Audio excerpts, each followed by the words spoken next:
Hi నమస్తే అండి. మా మందారం చూడండి ఎంత బాగుందో. ఎరుపు పింకు కలిసిన మధ్యలో కలరు, చుట్టూనేమో ఎల్లో కలరు ఎంత బాగుందో చూడండి. రేగ్గాయలు అయితే కొన్ని వచ్చినాయి, తెంపుకుందామని పట్టుకుంటే చాలండి అట్లా ఊడిపోతున్నాయి. అందుకే తెంపుతున్నాను, రాలి కింద పడతాయేమోనని తెంపుతున్నా. ఒక పక్కనే కాసిందండి రేగు చెట్టు. సంవత్సరం అవుతుంది, సంవత్సరం ఇంకా కాల ఈ చెట్టు పెట్టి.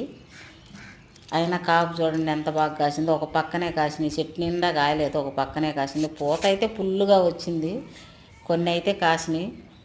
అవి నేను తెంపుకుంటున్నాను ఇప్పుడు.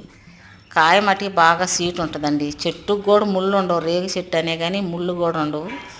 మరి అది ఏదో రేగు అని చెప్పాడు ఆయన, నాకైతే గుర్తులేదు. సంవత్సరం చెట్టే. కాయలు చూడండి ఎంత బాగా కాసినాయో. మా లిల్లీ పూల చెట్టు అండి, కొన్ని పూలు తెంపుకుంటున్న పూజకి. మంచి సువాసన బాగుంటాయి. ఇదైతే బోగస్ లిల్లీ, దాన్ని అయితే చెప్పనక్కర్లేదు. మొక్క చిన్నదైనా పూలు చూడండి ఎంత బాగా కాసినాయో. అంతేనండి, బాయ్.